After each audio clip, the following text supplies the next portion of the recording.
Welcome to the Relationship Series podcast. My name is Ankush Jain, and each episode I'll be speaking to a different state of mind expert on the subject of relationships. Enjoy. Welcome to episode 31 of the Relationship Series. This week I'm really glad to have Shaul Rosenblatt with us. Shaul is a rabbi, a bona fide rabbi, and he also runs the Innate Health Center in North London. I first came across Shaul a few years ago when I went to a conference at this center where he was really hosting and pulling together this conference with a number of state of mind experts from around the world, many of you whom have been on this podcast.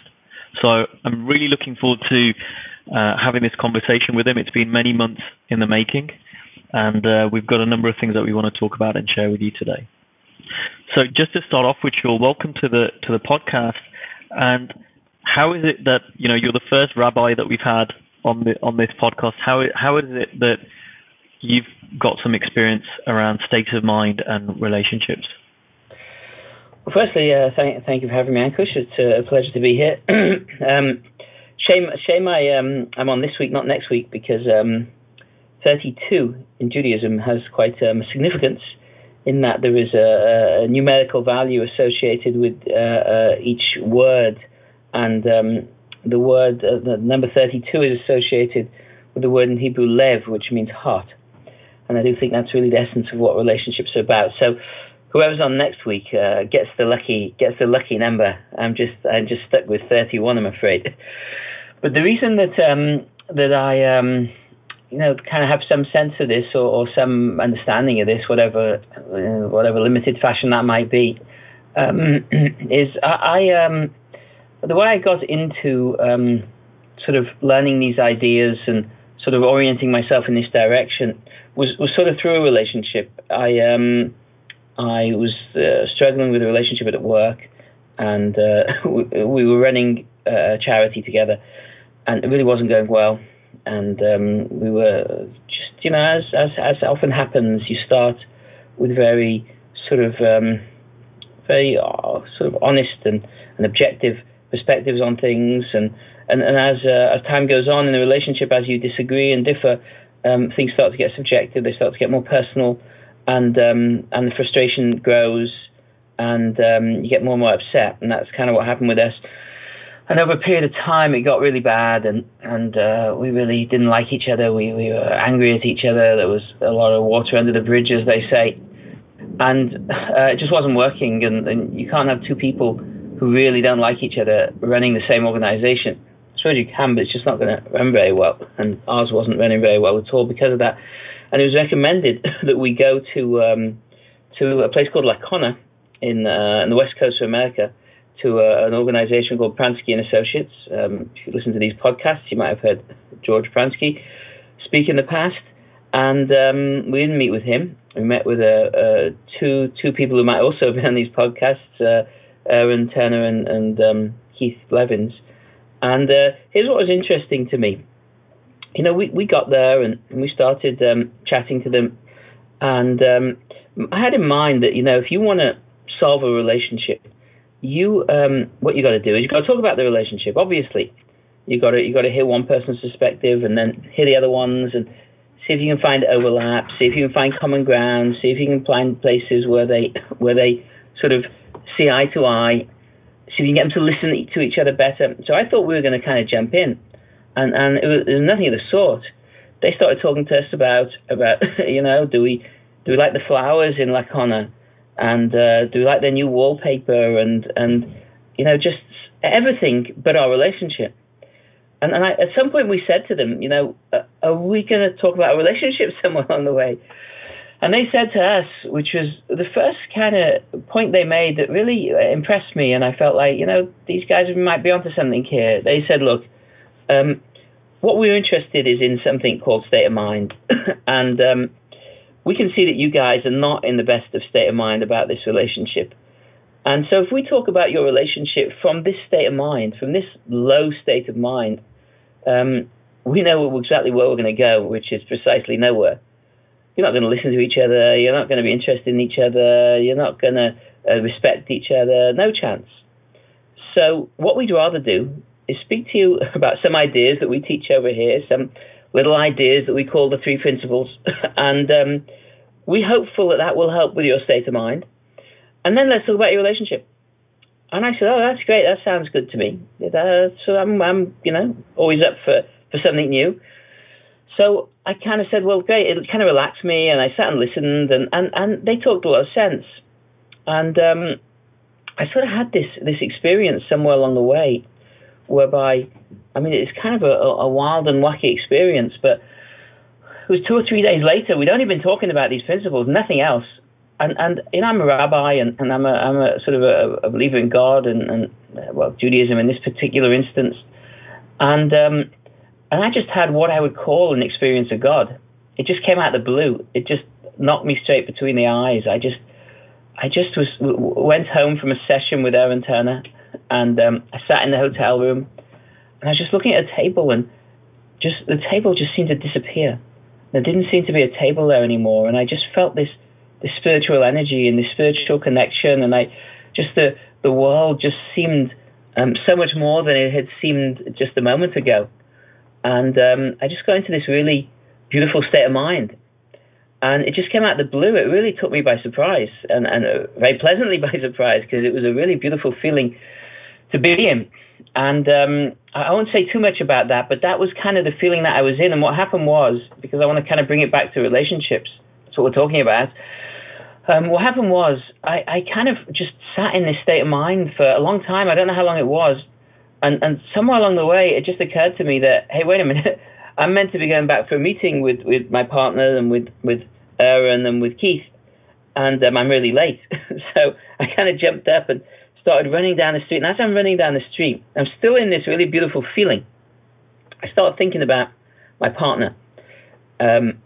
And it was amazing to me. It was absolutely amazing to me. As I started thinking about him and as I started reflecting on him, the only feeling that was within me at that moment in time towards him was a feeling of love, pure love. Everything else was gone. All the resentment, the frustration, the anger, the bitterness, the water under the bridge, all the judgment, it just went out the window. And I was shocked. I was really shocked. I was like, well, how can that happen? We've not even talked about our relationship. We've not even touched on our relationship. We've had no conversation about it whatsoever. But I realized in that moment that my relationship was resolved, that they'd done what we'd come here for, or at least what I'd come here for. It was resolved for me. Whether it was resolved for my partner, and that's a whole different question, and we can talk about that another time. But it was certainly resolved for me. And it was amazing, because if you'd have said to me, you're going to come here to this Lakona and spend 4 days here, and they're going to make your relationship 20% better, I would have said good luck to them. If they can do that, I'll be impressed. I'd be really impressed if they can make my relationship 20% better in 4 days. And I had 3 days. I wasn't even up to the 4th day yet. And it was 100% better. It was 100% better forever. I mean, this was 12 years ago. And we both moved on. We kind of realized that we can't work together. That sometimes happens. But I still have a tremendous amount of love and respect for this sort of ex-partner of mine. And it could have been a nasty divorce. These things happen sometimes, but it really wasn't. It was, I moved away from the organization, and he kind of kept control of it. And I set up my own organization, which is Tikun, and we teach these 3 principles there now that I just kind of mentioned there, and it was amazing to me. It was amazing. I'll just kind of carry on a little bit, because what happened was, I said to myself, I came back from Lakona, and I was like, this is an amazing thing. I mean, the first person that's got to learn about this, of course, is my wife. I got to teach her this stuff about state of mind and how that works and how that affects your relationship, because interestingly, my feeling towards her changed as well. Not that we had a bad relationship. We actually had a really good relationship. But this lifted it to just a totally different sense and a totally different feeling. Now, that's not to say that I lived on that high state of mind on an ongoing basis. There were ups and downs. But overall, my state of mind was just in a better place, and I found sort of higher levels of it on a go-forward basis. And I thought, come on, let's teach my wife about this. So sent her back to the west coast of America for 4 days. I thought that'll sort her out. Didn't sort her out in the slightest. She just wasn't having any of it. And then I brought someone from over to here and had another 4 days, and it wasn't doing anything. I'm like, she's up to 8 days. I got it after 3. What's the matter with her? Anyway, we got her to 12 days of sort of intense state of mind learning, and it just didn't do anything for her. And I had an insight at that point, and it was a really amazing insight for me. I just realized, my wife's okay just as she is. I don't need to change her. Now, if she gets this understanding, that's gonna bring more joy and more happiness and more sense of connection to her life. That's great. But that's something she's got to choose. That's something she's got to want. That's something she's got to bring into her life. It's not something I can mandate for her. And I just let go. I just said, you know what? She'll get there when she gets there. And if she never gets there, that's okay too. And what happened was, it was interesting because my relationship with her just got better and better. I just loved her more and more and forgave her more and more and just was more and more connected. But that didn't happen with her. She was stuck in the same place in our relationship, which was in a nice place, but it wasn't moving forward in the way that it was for me. And that was okay for me because I was enjoying it and I was getting more out of the relationship, as time went on. And I wanted her to get more, but I just didn't see a way forward for that. And like I said, she had to come to this when she was ready to come to it. And just to kind of finish off the story, just for completeness sake, it was a good few years later. We sort of had a conference here in London, one of the ones that Ankush was referring to, and she came along. She was struggling a little bit in life at that point in time, and she came along. I was surprised that she wanted to come, but I welcomed her. I was very excited that she was there. I didn't want to push the issue too much, I kept away from her as much as I could and let her get on with it. She came to the first day of this conference. Literally the first day, the first speaker. It was Linda Pransky, George Pransky's wife. They run Pransky and Associates together. And that first talk changed her life. Totally changed her life. She got such a deep understanding about state of mind and how it works, and she stayed with the rest of the conference, and then she said, I want to learn more about this. And then she really started learning. And when she really started learning, she got way past me really quickly. She just flew. And it was a real pleasure to watch, actually, to see her just enjoying life more and more and just feeling better about things and getting humbler about things and learning and growing and developing. It's really beautiful to watch that happen in your partner, and just sit and enjoy it. And so I would say we had 3 stages in our relationship, let's say, and I'm sure there's more to come, but we had a stage whereby neither of us understood state of mind and its significance and its importance in a relationship, and we had a nice relationship. Then I got this understanding, and my relationship just shot up to new levels, but hers stayed the same. And that was a little frustrating for her, in retrospect. She says to me, it was a little frustrating for her, not in a bad way, because she wanted what I had. She was like, why is he enjoying this relationship so much more than I am? It's the same relationship, isn't it? And then when she got this understanding, our relationship just went into outer space. I mean, it just went to a different level, whereby, it's amazing to me. I didn't think this would be possible for my relationship, but we don't really have fights anymore. We do, but they're for 10 minutes, and then we get over them, and we don't need to resolve them. There's no issues to resolve in the relationship. We resolve them within ourselves. We each recognize that our responsibility is for ourselves, and if we take care of ourselves, the relationship will take care of itself too. And we are each committed to doing that. We're each committed to taking responsibility for our own state of mind and how we show up in this relationship. And as we as individuals take responsibility for that, the relationship just flourishes and blossoms and goes to new heights. So that's a long answer to a short question. No, thanks for that, Shaul. And there was so much there to unpack. As you were talking about wanting to change your wife, I thought, how many of us, if we're really, really honest, have relationships where innocently, with best intentions, we're trying to change the other person. And I know for me, how many times has that worked out? Never. I've never had a relationship that's got better after I've tried to change someone. And yet, I still do it. I innocently fall into that trap until I realize I'm doing it. And like you said, when you stop doing that with your wife, how your relationship improved. Absolutely. Absolutely. No, you're 100% right, because we can't change somebody else. It's just not possible. I mean, we can't even change ourselves. How do we think we're going to change somebody else? We can just what changed my wife was that she saw me doing better, and I think that's the way we influence people around us. We influence people around us by when we are role models for them, when we live our life in a way that they look at and say, "Hey, that really interests me. What have they got that I haven't? How can I get some of that?" But they've got to kind of see that for themselves and make that judgment for themselves, because the minute you try and change anybody in this world, the likelihood is they're just going to push you away, and you will actually be in less of a position to change them than you were before you started trying to do so. It's like paradoxical. In a certain way, the less you try and change people, the more likely you are to change them.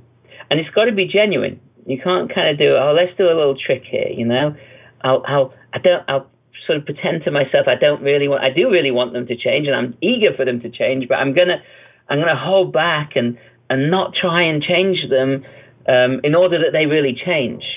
Well, that's no good. That doesn't work like that. It's got to be that you let go. It's got to be that you just relinquish that need from yourself and realize that the people are okay such as they are, and that people will be who they will be, and that they have their own free will and they have their own choices in this world. And that's something that when we respect that, they respect us. The rabbis tell us, who's the honored person?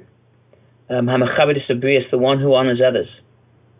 That when we respect and honor others, their independence, and genuinely feel that, and genuinely feel respect for that, people feel safe with us, people feel comfortable with us, and that opens their hearts to learning. And they might learn, they might not. It's always going to be their choice. But it gives the best chance. If you genuinely want somebody to do better because you really care about them, then just open your heart to them and love them and accept them for who they are. And that's the best way you can help them. So you said something there, that people are okay as they are. Now, what would you say if there's someone listening to this and they've got a relationship with someone in their life who isn't doing well as they are? And so there seems to be a very good reason why they're wanting to change someone or help them see life a little bit differently. It doesn't have to be about states of mind or what we're talking about, but perhaps there's someone in their life who's getting really frustrated, very upset, very whatever, and we can see, or the person who's listening can see, this isn't really helpful for them. And so in order to try and help them, they're trying to change them because they aren't doing well as they are. But in trying to do so, it's not working. So what would you suggest to someone who's in that situation, who's like, well, I can see they're really hurting, I'm trying to help, and it's not working. Do I just not do anything? Is that what you're saying? And if I do that, does that mean I don't care? Yeah, it's a frightening one. I do appreciate that. We had a family member who was diagnosed with anorexia. Very close family member, and we my wife's inclination at least was to she kind of responded badly initially, and she pushed and insisted and fought and said, come on, you've got to eat, and what's the matter with you, and you're killing yourself, and it became a battle, a real battle between the two of them. And I just sat back and didn't get involved, because to me, I just had that sense that that wasn't going to be helpful, and indeed it wasn't helpful. I mean, it didn't get anywhere. The more I mean, I think my wife just felt a stronger need to do something about it than I did. But the more she pushed, the more the other person pushed back, and it was just getting worse and worse. And then somewhere along the way, my wife had an insight that this is something that this person has to work out on their own. I can't force them to do anything. And it's an amazing thing, sort of an eating disorder like that, because it's one of the areas where you see so clearly that you just can't force a person. People die of these eating disorders, unfortunately, and society and family and everybody in the world don't have the ability to force them to eat. You would think a simple thing like eating, come on, we could stick someone on tubes and machines and who knows what. Even a simple thing like that, which is ostensibly superficial and external and something that we do seem to have some control over, even in something like that, we have no control whatsoever over another human being. Certainly over the more internal things, how that their own state of mind and their own perspective on things and the way they see the world and the choices that they make, we have no ability to control them whatsoever. And my wife just came to this realization that I can't change this person. And then what happened was, and this is what happens, and this is the beauty of it, is that she suddenly, as she got her own state of mind back, as she got into a better place with herself, my wife, she suddenly found more wisdom. Instead of fighting, instead of battling, instead of insisting, she suddenly had a couple of ideas. And she thought, oh, you know what? Let's see if this person is willing to do a few-day seminar about state of mind. I mean, forget the eating disorder. Let's just see if they'll learn about state of mind. I mean, to me, we both learned about this. Wasn't that the obvious thing to do in the first place? But my wife was so caught up in the battle and the fight of trying to change her that she couldn't see beyond her nose. That's what happens with us when we get caught in that. And then she said, I got another good idea. This came to her in the same moment. She went to her and she said, look, what is it that you want? What are you looking for with this? You want to, and the answer was, well, I want to look good. I want to look a certain way. She said, well, how about if I find you, a trainer, personal trainer, who'll train you, who's an expert on people looking good. That's what the guy does. And he'll help you do that. But you got to do it his way, obviously, if you want to do it. And she was like, oh, well, maybe, if you could find that. And that's both things happened. This person did the 4-day seminar, got a trainer, and it resolved it. A few years later, she's doing great. So I think that funny as it might sound, we don't do well when we feel tense about changing somebody else. We lose our own perspective. It becomes personal. And when we get personal about something, firstly, the other person feels we don't really care about them. It's just our own personal thing. And secondly, we lose our connection to the wisdom that the person really needs from us in order to be able to help them. And so my experience has been, and I agree with you, Ankush, it's a little counterintuitive, but the more you do it, the more you see it, and the more you just know that it works, is if I want to help somebody, I know what I just got to do is give them a lot of love. Is just show them I love them, show them I'm there, be there for them, support them, have no agenda whatsoever other than the agenda of love, and then see what wisdom comes to me from that place that might be useful for them, that might be helpful for them, about this issue, about anything in life. If there's wisdom coming to me that might be helpful for that person, I'm ready to share it. But wisdom shared from a place of sort of personal involvement versus wisdom shared from a place of love is heard in completely different ways. I want to just use a couple of different words for people there, because I love what you're saying, and I know certain people can get caught up in certain words. And what was coming to me as you were talking, and it kind of links back to the very start of our interview, was what Aaron and Keith were doing with you and your partner was really getting in rapport. And like you said, they weren't trying to change you or focus on relationship. They were trying to get you into a better mood, trying to get you into a better place. And to me, when you talk about love, because for some people that can really hit the nail on the head, and for some other people that can be, we have so many interpretations on the word. And so for me, what I hear you really talking about is getting into rapport or a nice feeling. And I know there's a relationship that I have with someone in very close to me in my family, and in the past I tried to change them. Now, every time I had a conversation where I was trying to change them, I wouldn't say we were in rapport. I might have tricked myself thinking I was loving, but it really wasn't. And it didn't feel very good. It felt anxious. It felt nervous and, something that was urgent. Yeah, that's right. And I like kind of tying those things together. And the other side is, when you mention wisdom, could you also describe that as common sense? Absolutely. I mean, we're all filled with common sense.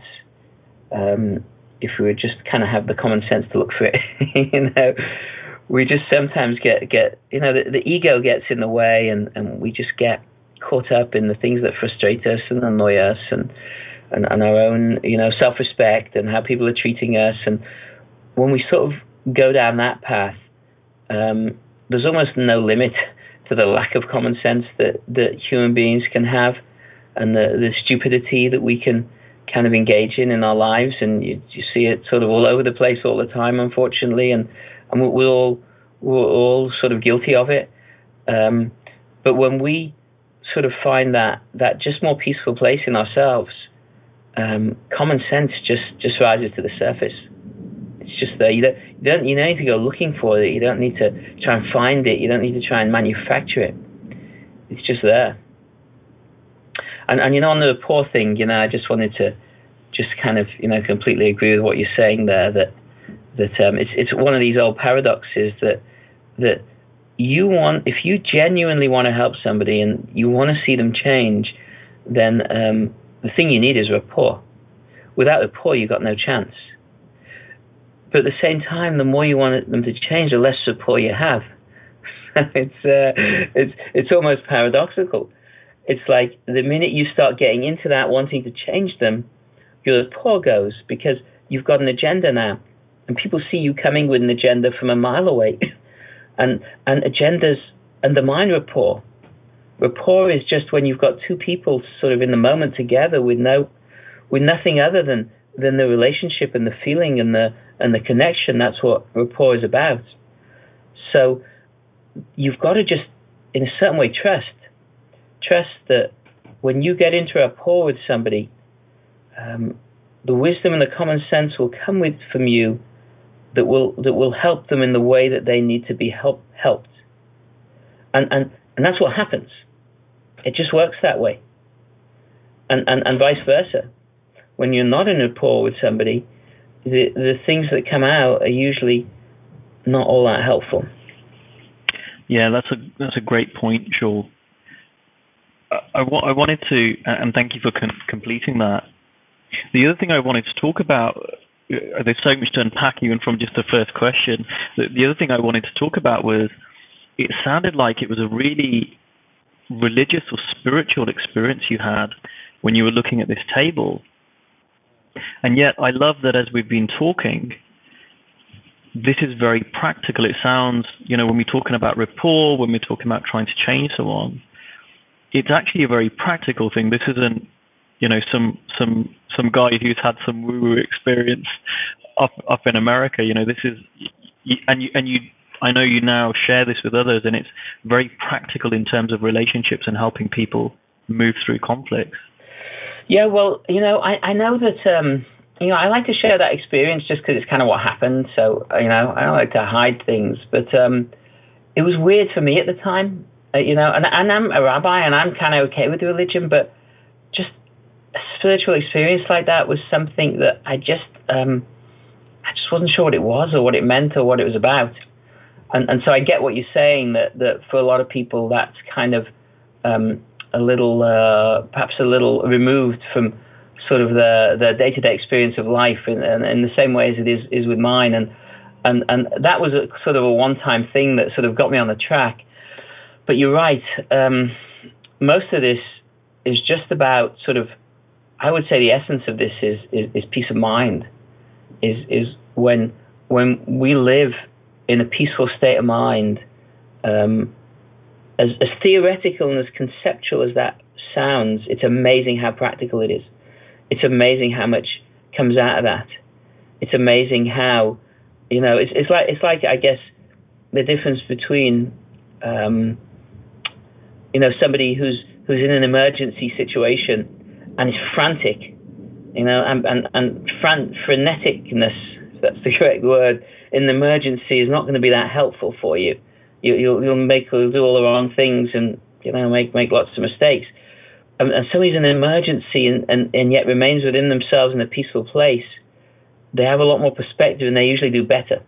And you do actually find, I've spoken to numerous people who've told me this, who've been in emergency situations, where someone's having a heart attack or their kid can't breathe or whatever it might be, they're in an attack or something. And every person I've spoken to who's been into a situation like that has told me, no, and I don't know that this is everybody that goes through it, but the ones I've met has told me that they had a lot of peace of mind in that situation. Believe it or not, you wouldn't expect it.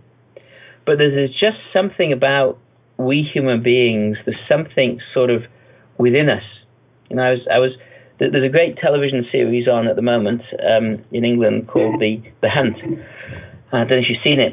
Recommend it. It's on the BBC. It's about sort of animals, hunting animals. And I was chatting with my kids about it. I feel it's a great educational opportunity. And I was saying to them just this Friday night, we were talking about it, and I was saying, look, you see that we were watching a leopard chasing a gazelle, and I was saying to them, look, you see that the leopard knows what to do. It knows where to sneak up, and it knows how fast to run. And you could see the leopard had almost caught it, and it stopped.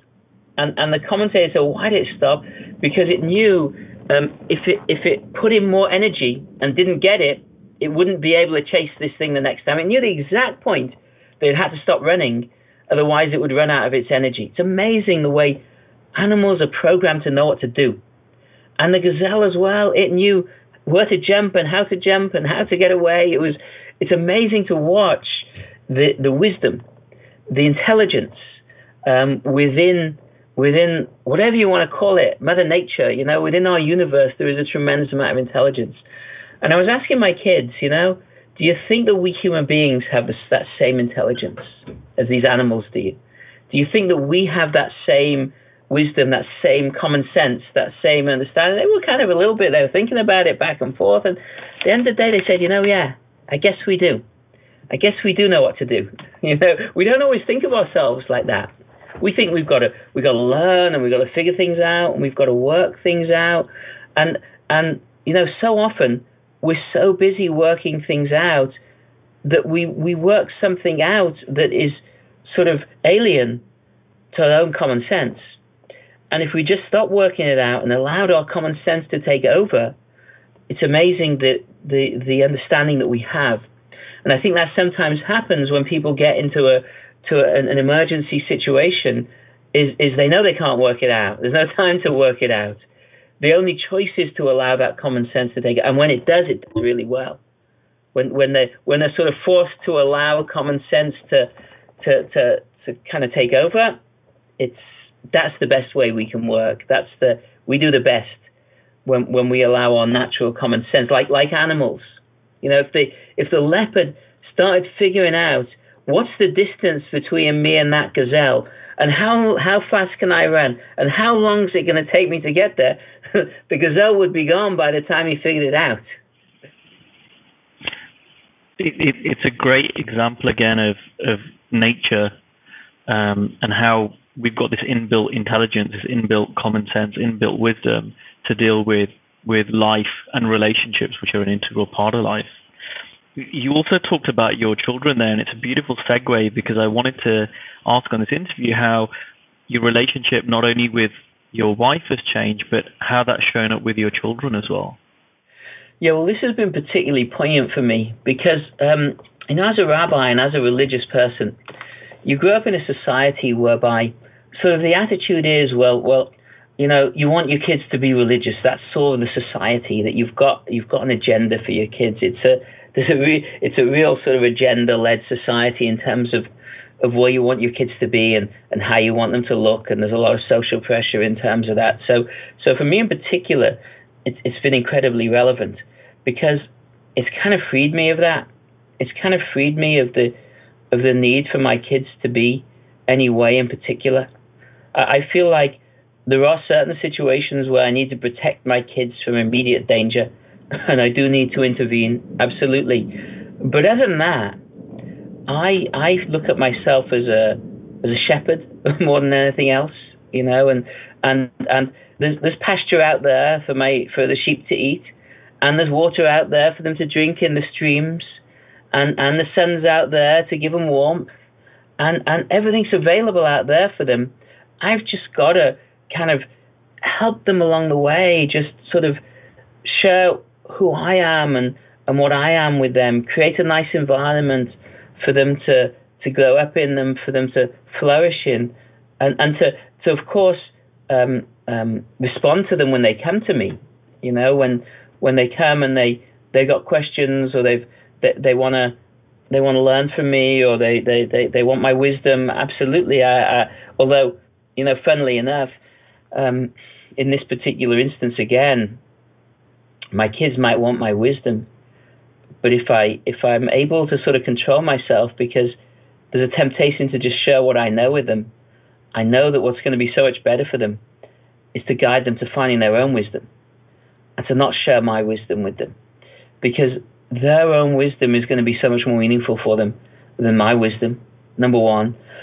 And number two, it's so much more helpful for them if I can guide them and show them how to start finding their own wisdom, because that's what leads them towards independence. They become dependent on mine or anybody else's wisdom, then the minute I'm not here or anybody else isn't here, they're going to struggle. But if they can find their own, if I can help draw that out of them and point them in that direction, that's going to be so much more helpful for them. So I feel sort of a lot of the burden of sort of child rearing has been taken off me.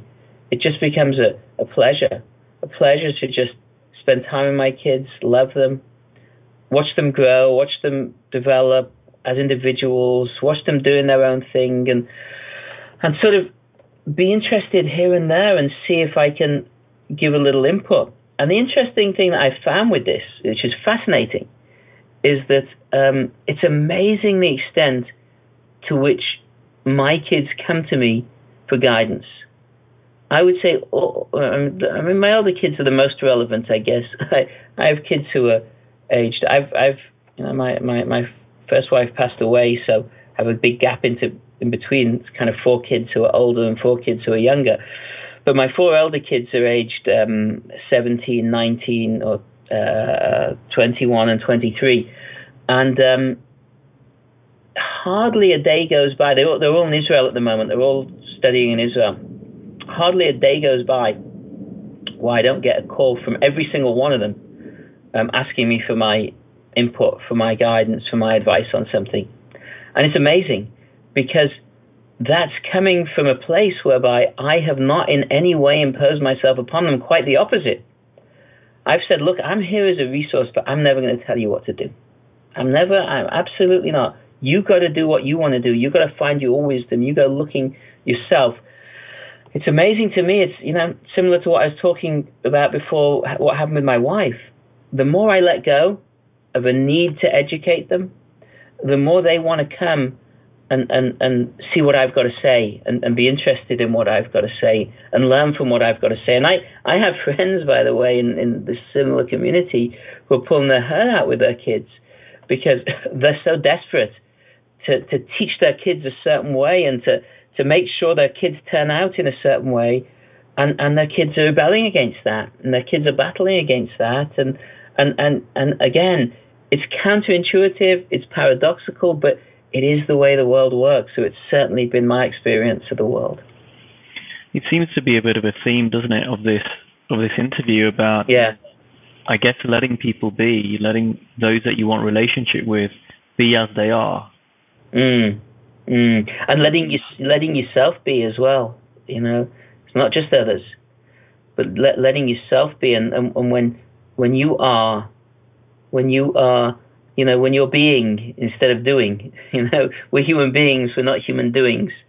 And when we let ourselves be beings, it's amazing what we find. And so it would make sense that should be true with others as well. Because when we let them be beings also, that's when they do well. That's when they do fine. You stick the leopard out in the jungle, it'll do just fine for itself. It'll fend for itself. It'll cope for itself. It won't have any problems. You start trying to train it. Let's see you train a leopard to hunt. You can't. No training. You get in the way. You'll mess him up. You'll confuse him. And the same thing with us. When we try and train ourselves and train others, we got ourselves in a little bit of a tizzy. When we allow the natural understanding, the natural common sense to just rise to the surface, we do great. We really do great. Well, thanks for that, Shaul. I think that's a lovely place for us to end the interview. It's been an absolute pleasure to have you on board.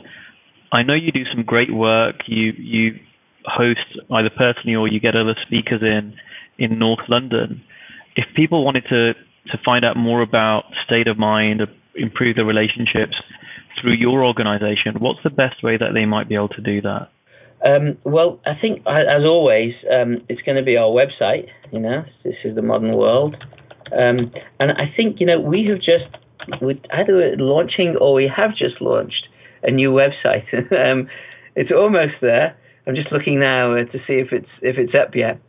No, let's see. Come on. Well, I'll tell you what it's going to be. It's going to be Innate Health, all one word. INNATEHEALTH.co. InnateHealth.co. And yeah, look at that. There it is. I think it was just launched today. So we're really excited about that. And if people want to find out more, take a look over there and see what you can find. Fantastic. Well, thank you very much, Shaul. If people want to learn more about myself, they can do so via my website, which is ankushjain.co.uk. There are all the usual social media links. You can email me. You can also find us on iTunes as well as on YouTube. I will meet the listeners next time virtually with another guest who will be on the Lucky Number 32 podcast. But today it's been an absolute pleasure, Shaul, to have you on board. Thank you. Yeah, thank you, Ankush. Thank you. This was the Relationship Series podcast. If you like this episode, please share it and leave us your feedback online. Thanks for listening.